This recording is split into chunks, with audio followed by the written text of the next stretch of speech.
बिस्मिल्लाहिर्रहमानिर्रहीम। लाखों करोड़ों दुरूदो सलाम मोहम्मद मुस्तफ़ा सल्लल्लाहु अलैहि वसल्लम और आले मोहम्मद पर। मैं हूँ उमर दराज गोंदल। मैं रात से आपको कह रहा हूँ कि दुआ करें पाकिस्तान के लिए, क्योंकि बेहतरी का रास्ता निकले। चीज़ें कुछ बेहतर नहीं हैं, चीज़ें जिस डायरेक्शन में जा रही हैं ये ठीक नहीं है।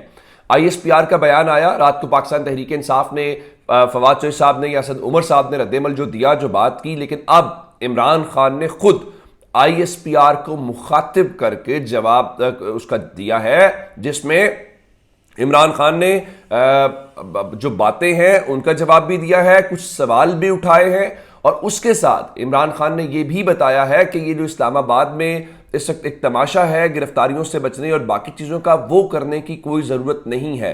अब सूरत हाल अगर इस तरफ चली गई है और इमरान खान मुल्क के पॉपुलर लीडर ये बात कर रहे हैं, तो फिर अब मामला थोड़ा सा कशीदा और गंभीर होता हुआ दिखाई दे रहा है। इमरान खान ने बहुत सारे सवालात उठाए हैं, जिसमें उन्होंने कहा है कि इज़्ज़त हर पाकिस्तानी शहरी की होनी चाहिए। उन्होंने खुद बताया कि मैं उनकी किस तरह से FIR करवाने की कोशिश की, वो FIR नहीं हुई, किस तरह से चीज़ों को किया गया। बहुत सारे अहम सवाल हैं। इमरान खान ने वहाँ से निकलते हुए, यानी ज़मान पार्क से जब वो इस्लामाबाद के लिए जा रहे थे, तो एक तो इमरान खान बिल्कुल, उनकी बॉडी लैंग्वेज नॉर्मल थी, कोई इस किस्म की सूरत हाल नहीं थी। मेरे ख्याल से ये बात इतनी आसानी से दबती हुई नज़र नहीं आ रही। इमरान खान ने क्या कहा है, ज़रा मैं आपको वो सुनाना चाहता हूँ।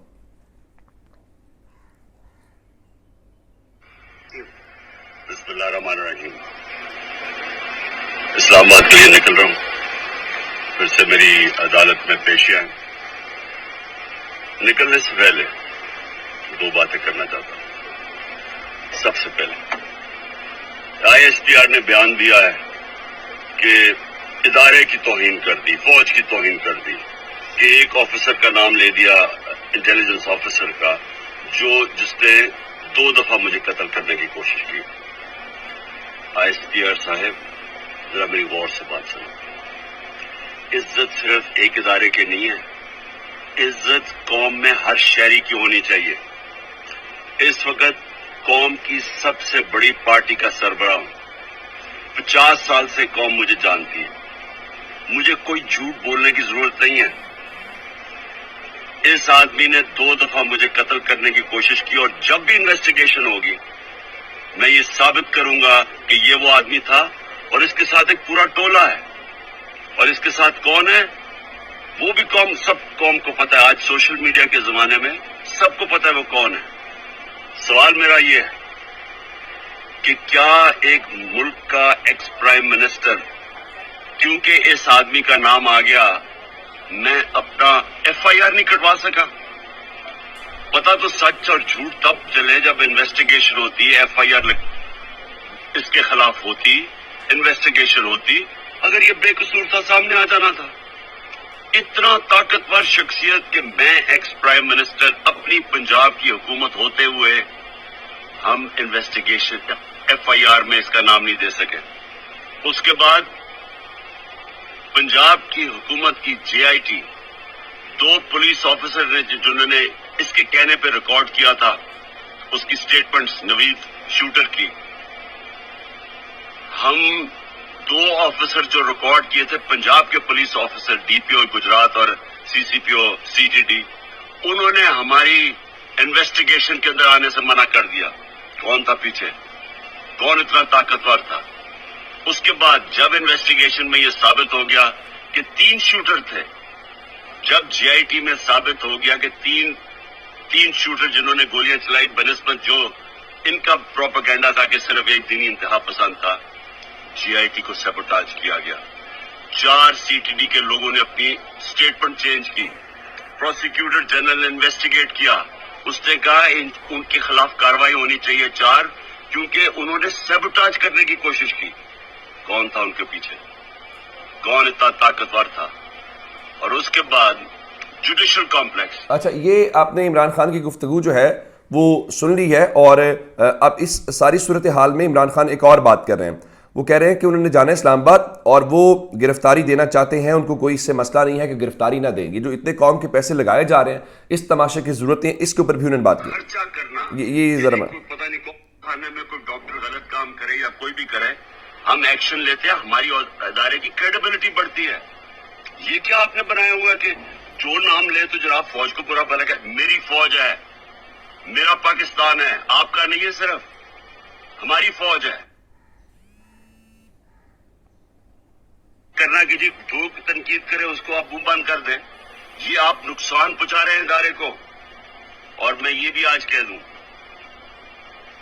یہ جو آج میں جا رہا ہوں وہاں کوئی پولیس اور رینجرز اور ایف سی اتنی بڑی فوج لانے کی, ملک کے پیسے ضائع کرنے کی کوئی ضرورت نہیں ہے. اگر کسی کے پاس وارنٹ ہے سیدھا میرے پاس وارنٹ لے کے آئے, میرے وکیل ہوں گے, لیگل ہوں گے, میں خود ہی جا کے جیل میں تیار ہوں جانے کے لیے. کوئی یہ سارا اسلام آباد میں اتنا خرچہ کرنا کہ جی کوئی پتہ نہیں کون سا اس ملک کا کوئی بڑا کوئی مجرم آ رہا ہے, مہربانی کریں ہمیں کوئی اس طرح کا ڈرامہ نہ کریں, سیدھی طرح وارنٹ دیں. کوئی میرے پر کیس نہیں ہے, کوئی اس وقت کیس نہیں ہے, لیکن میں مینٹلی ذہنی طور پہ تیار ہوا ہوں کہ جیل میں ڈالنا ہے. میں تیار ہوں جیل میں جانے کے لیے, میں جیل میں جانے کے لیے تیار ہوں. دوسری چیز یہ جو اس نے ڈرٹی ہیری نے جو پلان بنایا ہوا اور ٹولا ہے اس کے ساتھ, اور میں پھر کہتا ہوں سوشل میڈیا دیکھیں سب کو پتا کون کون اس کے ساتھ ہے. میں اگر اللہ نے ان کے ہاتھ میں میری جان لے کے جانی ہے اس کے لیے بھی میں تیار ہوں. لیکن میرا آج سوال یہ ہے کہ کیا آپ لوگ تیار ہیں جن کی 5-6 انگلیاں گھی میں ہیں, جو اقتدار کے مزے لے رہے ہیں, جو پیسے بنا رہے ہیں اور پیسے بچا رہے ہیں نارو لے کے, کیا آپ سب تیار ہیں؟ کیا ہو سکتا ہے کہ اتنی زیادہ قوم نہ سڑکوں پہ نکلے, لیکن یہ بھی ہو سکتا ہے کہ سری لنکا میں جو حالات تھے آج بلومبرگ کہتا ہے دنیا. آپ نے عمران خان کی گفتگو سن لی ہے. عمران خان یہ بھی بتا رہے ہیں کہ وہ اس بیان کے بعد جو باتیں انہوں نے کی ہیں ان چیزوں کے سے وہ پیچھے نہیں ہٹ رہے, وہ ان چیزوں کے اوپر سٹینڈ کر رہے ہیں. وہ کہہ رہے ہیں انویسٹیگیشن کیسے ہوگی؟ انویسٹیگیشن اس وقت ہوگی جب ایف آئی آر ہوگی, اور وہ کہتے ہیں جی ایف آئی آر میری نہیں ہونے دی جا رہی, میں نام کسی کا لیتا ہوں اس میں نہیں ہے, تو پھر کیا قانون کا راستہ اختیار کیا جائے. دوسرا, عمران خان ذہنی طور پہ گرفتاری اور حتیٰ کہ اپنی جان دینے کے لیے بھی تیار ہیں کہ ان کو گرفتار کیا جا سکتا ہے, تو وہ کہہ رہے ہیں ٹھیک ہے میں گرفتاری دے دوں گا. دوسرا, ان کو کہا جا رہا ہے جی آپ کی جان لی جا سکتی ہے, وہ کہہ رہے ہیں جی بالکل ٹھیک ہے, اگر ان کے ہاتھوں میں لکھی ہوئی ہے تو میں جس کے ہاتھ میں بھی لکھی ہوئی اپنی جان دے دوں گا. میرے خیال سے اب حالات, اور ایک اور بات مختلف کیا ہے اس بار؟ مختلف یہ ہے کہ عمران خان پاکستان کے مقبول ترین لیڈر اس وقت ہیں, پاکستان کی عوام ان کے ساتھ ہے, اور یہی وہ وجہ ہے جس کی وجہ سے الیکشن سے زمینی حقائق اور مقبول لیڈرز سب کچھ. اب ایک چیز تسلیم کر لینی چاہیے کہ یہ سن 2023 ہے, انفارمیشن کا دور ہے, اور پھر یہ جو حکمران ٹولہ ہے ان کی عوام میں مقبولیت نہیں ہے, ان کی عوام میں سے نہیں ہے. تو میرے خیال سے بار بار ایک گزارش کر رہے ہیں کہ اس ملک کے بڑوں سے ہاتھ جوڑ کے گزارش ہے کہ آپس میں بیٹھیں, بات کریں, مسائل کا حل نکالیں. پاکستانی قوم کے مسائل, آپ تو چلیں یہ باتیں کر رہے ہیں, پاکستان کے اندر لوگوں کے لیے کھانا کھانا مشکل ہو گیا ہے, اپنے بچوں کو اسکول پڑھانا مشکل ہو گیا ہے, بیماروں کے لیے میڈیسن لینا مشکل ہو گیا ہے. خدا کے واسطے آپ پاکستان پہ رحم کریں اور پاکستان کو اس کرائسس میں سے نکالیں. ہم یہ ڈیزرو نہیں کرتے. ہمارا دشمن کہاں پہ چلا گیا ہے, ہم سے ابھی کل الگ ہونے والا بنگلہ دیش کہاں پہ پہنچ گیا ہے. ہم دنیا کے اندر کوئی مذاق نہیں ہے, ہم کوئی تضحیق کے قابل نہیں ہیں. ہم یہ ڈیزرو کرتے ہیں کہ ہمارے جو فاؤنڈنگ فادرز تھے, ہمارے جو بانیان پاکستان تھے, انہوں نے جو خواب دیکھا تھا ہم ایک ویسے ملک بنائیں. یہ ملک ویسا نہیں ہے. اللہ کے واسطے پاکستان کے اوپر رحم کرے. اپنا بہت سارا خیال رکھیے گا. خدا حافظ.